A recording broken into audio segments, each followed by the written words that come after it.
Hello and welcome to I'm a Perfectionist, Get Me Out of Here, where we are all allowed to be perfectly imperfect. I'm Eileen Webb, a licensed psychologist, CBT and EMDR therapist, author, NLP practitioner, and as you can see, a podcaster as well.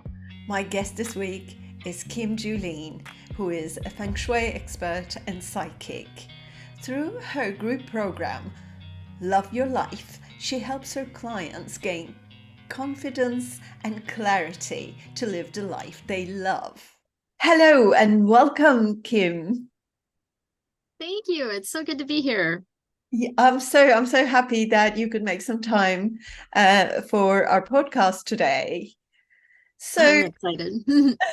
very exciting. So could you tell us a bit about yourself, your journey? What brought you to where you are right now? And a bit about where you are now. Sure. Yeah. So I was born and raised in Minnesota. And as a little girl, I was always very much about making sure everything was just right, which is, of course, a perfectionist tendency. And, I would move my things around in my room a lot, which I came to discover was about feeling the energy in the space and it just not feeling right. So needing to kind of move things around. And as, sort of fast forward, I lived in Minnesota all my life until 2017. And I moved to Maui in May of 2017, sight unseen.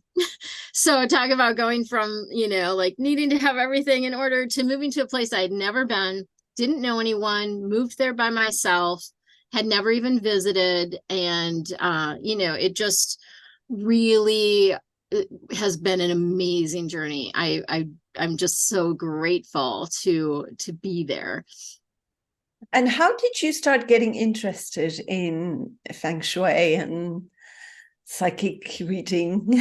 Yes, yeah. So the feng shui piece, I feel like I've been doing that all my life. I just didn't know what it was because I Mm. was always sort of arranging things. I was always moving things around. And then I took just a like a mini class back in 2000. I think that was 2013.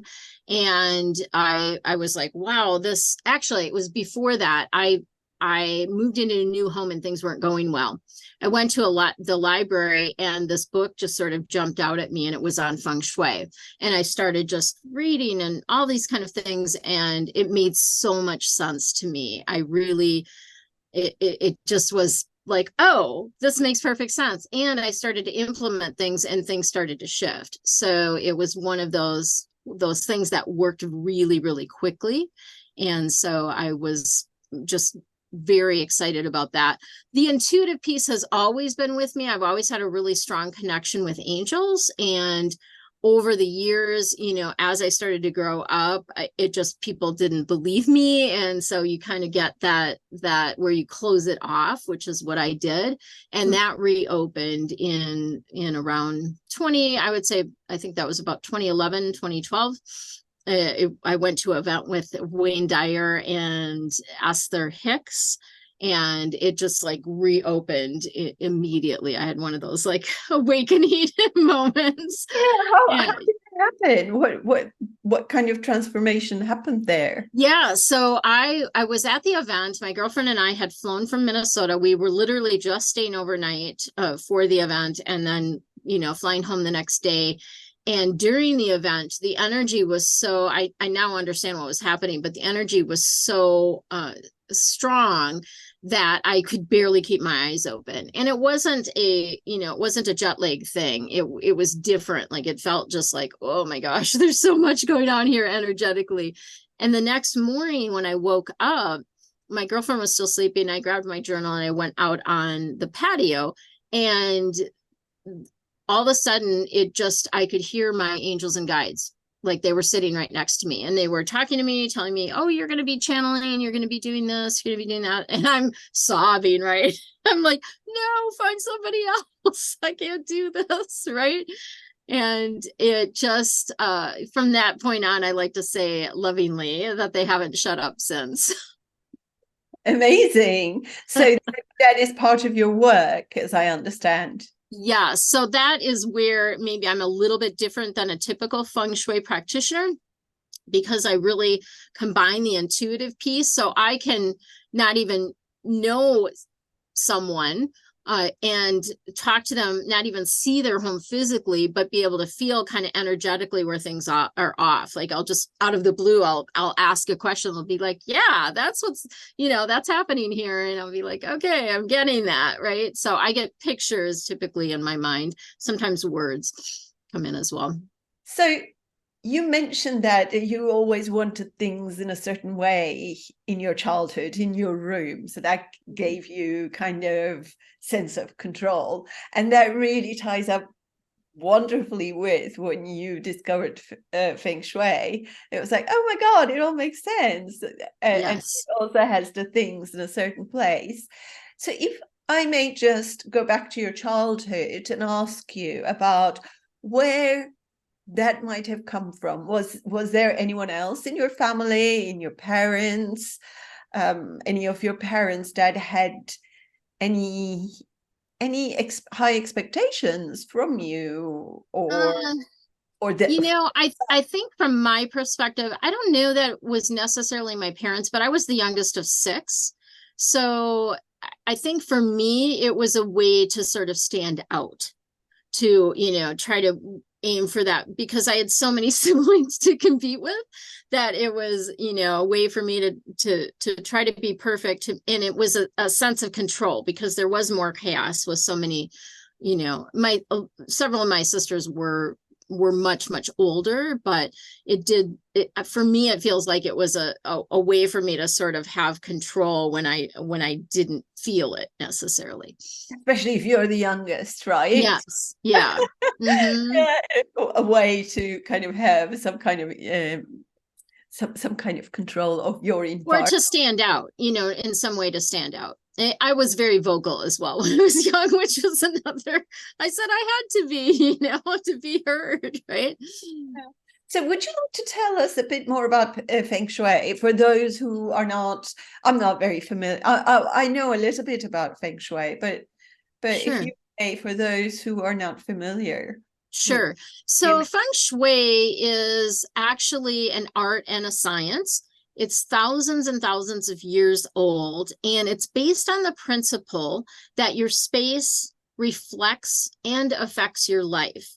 And it's all about creating balance. So we do a lot of things in Feng Shui to balance the energy. So, for example, if you go into a doctor's office, at least the way that they used to be, was all white, right? All the walls were white, the ceiling was white, there was nothing really to look at, and it's very sterile environment, right? And and to contrast that with being out in nature where there's flowers and there's plants and there's trees and you just feel calmer. So that's what feng shui does. It brings you into a state of balance in not only in your spaces, that's the main focus of it, but also yourself as well, because you learn through feng shui about being able to balance. Like, for instance, you're wearing that beautiful green, and that's a wood color. So wood is all about entrepreneurship. It's very much about being, growth, and there's a lot of different things that wood does for us. So as an element, there's 5 different elements that help us balance things with feng shui. But the thing that I think about feng shui that is maybe a little bit different twist or a different little way that I look at it is I think of it as a way to create a space that energetically supports you and the things that you want to draw into your life. Wow, amazing.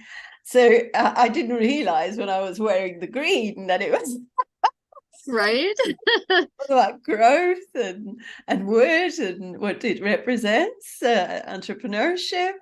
Wow, Yes. I'm sure I would like to know more about this as well. And so, how did you find that your perfectionism has been affecting you? Firstly, I guess, is it still, or are you more aware of it? Are you recovering perfectionist?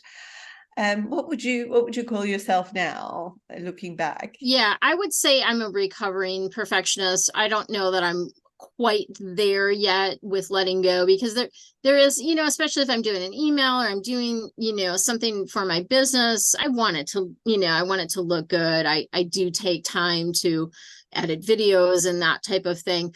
But I will say that I've let go of a lot. I mean, there's a lot of videos that I've posted that are definitely not perfect. And, and it just, that's part of the nature of being in this kind of business where you're doing videos off the cuff sometimes, or you're just, yeah, it's part of it. So I feel like being in business has also helped me not be a perfectionist, because you don't have time.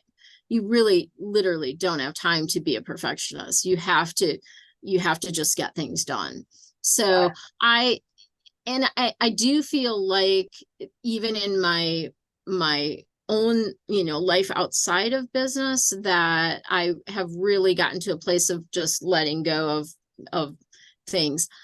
Not with everything, because, I'm very much about, like, things need to have a place, and that's a feng shui thing too, right? Everything having a place so that you don't have a lot of clutter. It's, sort of, clutter is the opposite of perfectionist kind of a thing. I hear you about letting go, and sometimes about the videos. Yesterday, I recorded a video, and then I looked at it and I'm like, oh, no makeup and no filter, nothing. And it's like, oh, yeah. But it's, you know what? Just let it go, because it's not about how I look. It's about what I am saying. It's all Exactly. so, Yeah. yeah, it's I think that maybe it never goes away, but you just gain more awareness to let go. Mm-hmm. For example, I have been sitting on my book for 2 years, which I wrote during lockdown in 2021, with a book club, and finished it in December in 2021. And it's just going to be published in October now. So it's like, every time I had a look at it, it was like, ooh, but I know more now. And then adding a little bit more here and adding a bit more there and so on. So then there's a point, go, baby. Yes, Go right. out to the world, open your wings and help other people, my dear book. Yes. Uh, Yeah. so I think that's why you are perhaps recovering, but never really, I'm not a perfectionist anymore place. Right. Yeah. I don't know if anyone ever gets there. Right. Yeah. So with your clients, how does that work then? Could you tell us a bit more about the work you do and Sure.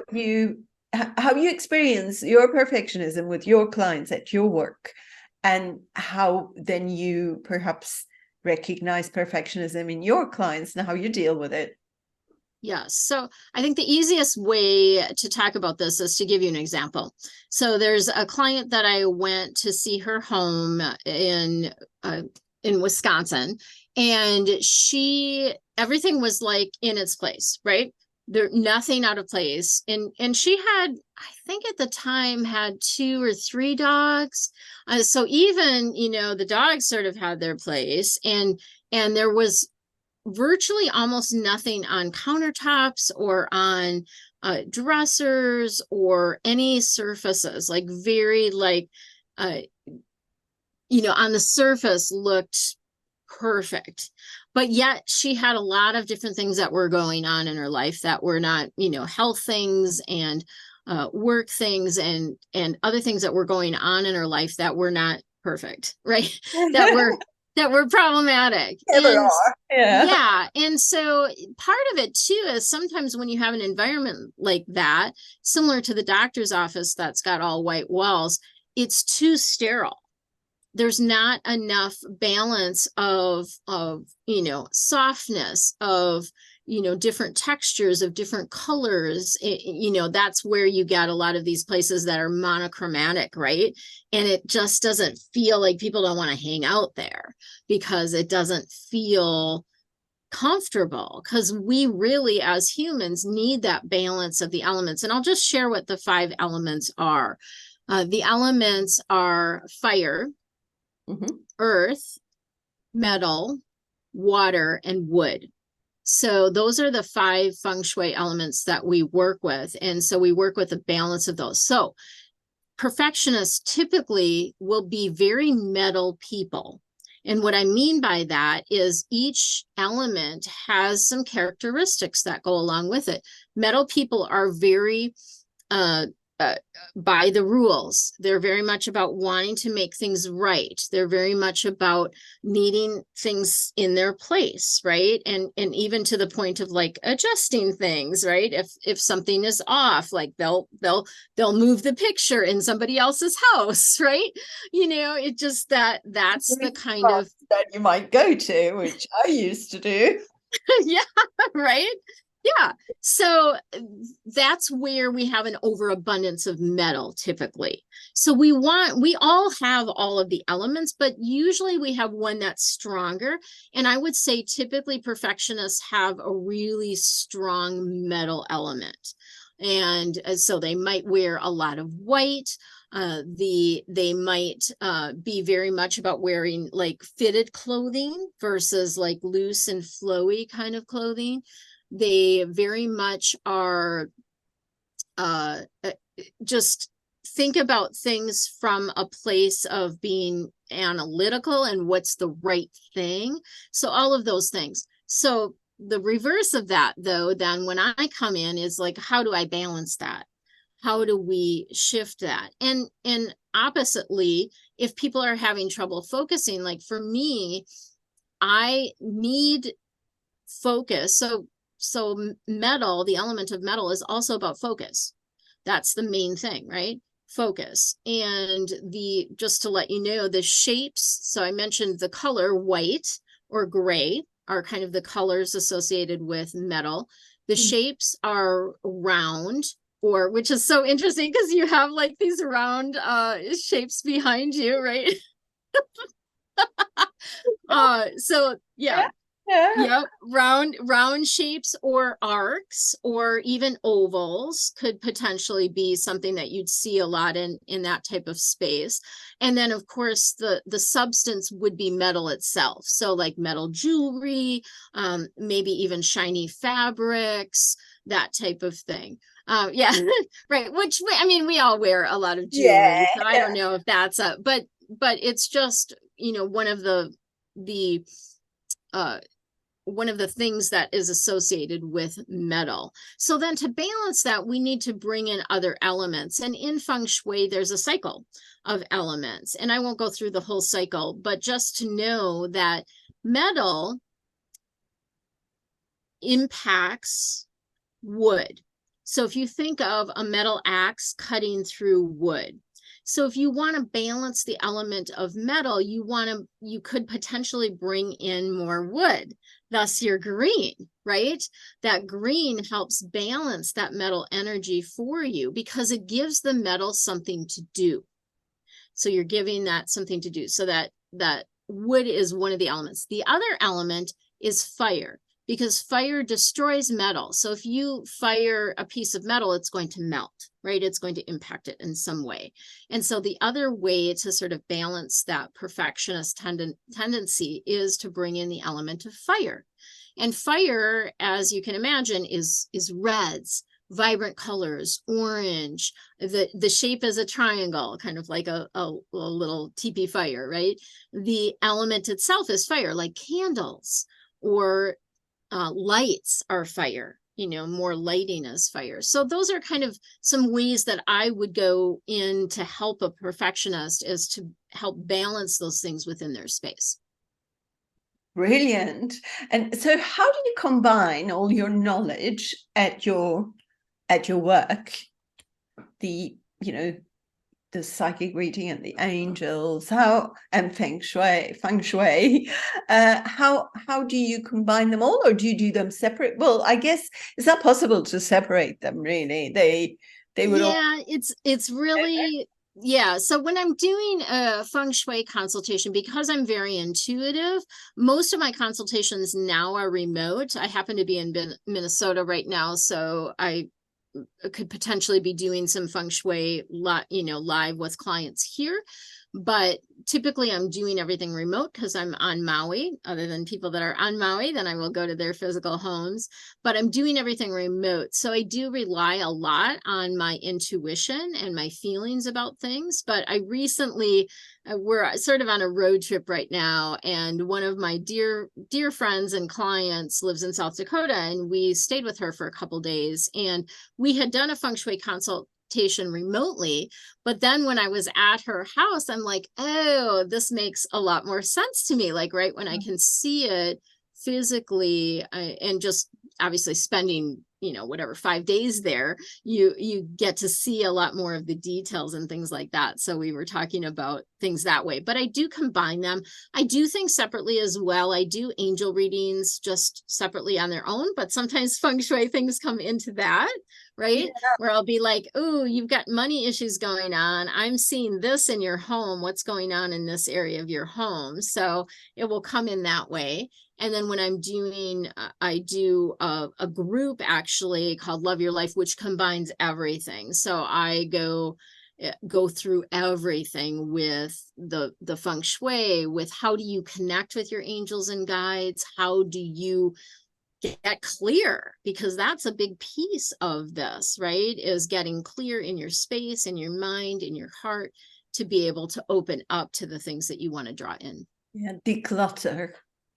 Decluttering is a part of it, definitely. Yeah, I have a Yeah. bonus module in my Love Your Life program that is all about decluttering.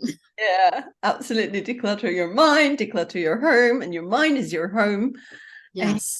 isn't it? So it's the home that you live in a lot more than your own home, actually, your physical home. Yes. I think keeping that decluttered is really important as well. So within your family now, um, any perfectionism tendencies in anyone? Yeah. So this is kind of a funny little story, but I a while ago I read Marie Kondo's book, and I started doing, I don't know if you're familiar with Marie Kondo. Is she familiar to you? No, no. She's an organizer essentially, and what she does, one of the pieces that she does with the organization is folding. So folding clothes, instead of having everything pretty much hanging in your closet, she teaches you how to fold clothes so that you can see them. They're basically like lined up so you can see all the shirts that you have. And Does there's she do TV programs? she Or does. Yeah, she yeah, I did. think I Mhm. think my daughter might have shown her. Yes. Yeah. So very, very well known. Most Yeah, of the people will probably yeah, know, at least in the West will probably know that. yeah. So was super excited after I had done all of this organizing, and my son came home from college, and my oldest son came home from college, and I was so excited to show him what I had done. And I like opened the drawers and I showed him all these drawers, and he's like, wow. He's like, my life makes so much more sense now. Because he is very much, he just moved into a new place and he's got it all set up already. He's got it all organized, like, his hat's all, his shoes, he's Oh, very much about needing things to be in places. And I think being the oldest, maybe I was always about like, oh, let's put your toys away and this belongs here and this, right? yeah. So But the space as well, yeah. where everything should be. Yeah. Yes, yeah, and it is, it is something that helps him feel calmer, right? And that's what it does for me as well. I feel like having things in a place helps me feel calmer to be creative, because he's an artist. So he is very much about, being free form and things like that. But he also is very detail oriented with his art. Mhm. Yeah. So you can see how it might be affecting other family members as well. Mm-hmm. You can recognize it. That's Definitely. I guess that's the most important, isn't it? Yeah.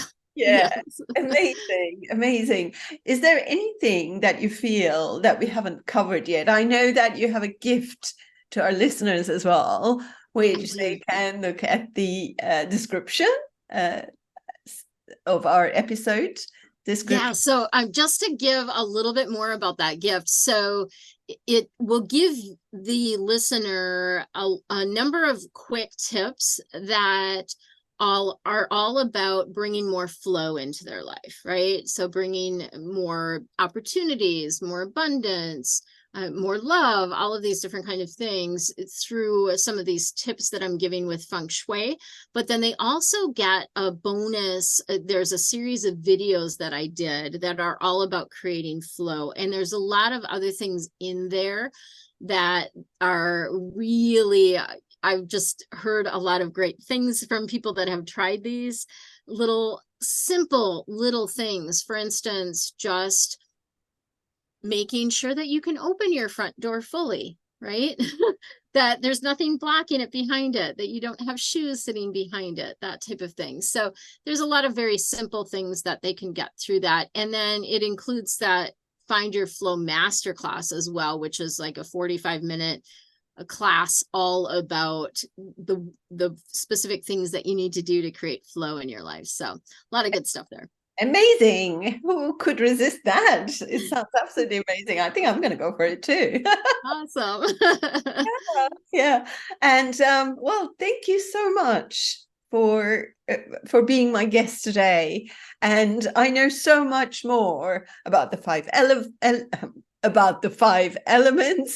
so much more about the five elements and how they work and what they do in Feng Shui. And I think that many of us will find it quite helpful to look at your bonuses too. Yes. Awesome. Yeah. This has been lovely. Thank you so much for inviting me. Thank you for joining us, and thank you for coming. Thank you for joining us in I'm a Perfectionist, Get Me Out of Here podcast. If you enjoyed this episode, please do leave stars and a review. Help me spread the word by sharing this with your friends and family. My practical manual, Transformation Through the Power of Quotes, will help you or someone you know get through tough times and feel happier. It is now available on Amazon paperback and Kindle. You can also check out our website, mindandmood.co.uk. Thank you again, and remember, imperfect action is better than perfect inaction. Bye for now.